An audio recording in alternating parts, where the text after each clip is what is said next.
Avec plus de 83 000 établissements et malgré une baisse de 3% de salariés entre 2013 et 2015, la coiffure reste le second secteur de l'artisanat en France.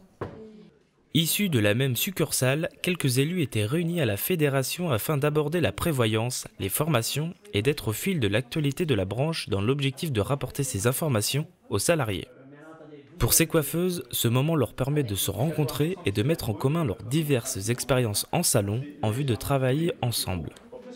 Cependant, le secteur de la coiffure souffre d'un manque d'application de la convention collective et les objectifs fixés aux salariés dépendent totalement de la fréquentation des salons. Les problèmes récurrents dans les salons, c'est surtout qu'on a du mal à faire appliquer la convention collective. Et du moment qu'on dit, bon, ben ça, on y a droit, un exemple, quand vous êtes en heures supplémentaires, que vous voulez récupérer vos heures, logiquement, ça doit être majoré de 25%, comme quand on est payé en heures supplémentaires. Mais pour la récupération, on a du mal à le faire accepter à l'employeur,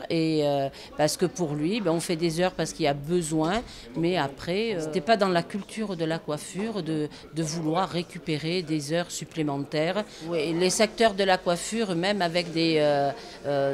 examens, on n'a pas un salaire très valorisant. Après, l'employeur fait valoir qu'il donne des primes sur le chiffre d'affaires qu'on peut réaliser, sur les ventes, mais chose qui est souvent dans certains salons difficile à atteindre, voilà, des objectifs difficiles à atteindre, parce que nous, le commerce, comme tout le monde le sait, un jour on peut avoir beaucoup de monde et être obligé de ne pas pouvoir assumer toute la clientèle qui passe, et un autre jour passer des journées très très calmes. Et du coup, ça peut être très difficile après d'atteindre des objectifs.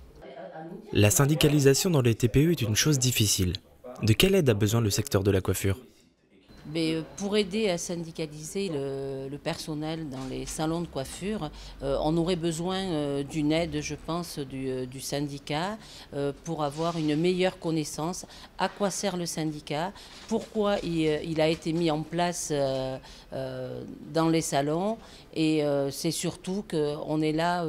le syndicat est là pour aider les employés à mieux connaître leurs droits, à mieux se défendre quand ils en ont besoin et ne pas se sentir isolés dans leur coin, surtout dans les petites structures où il n'y a pas du tout de comité d'entreprise, de délégués du personnel qui sont là aussi, qui passent dans les salons pour essayer de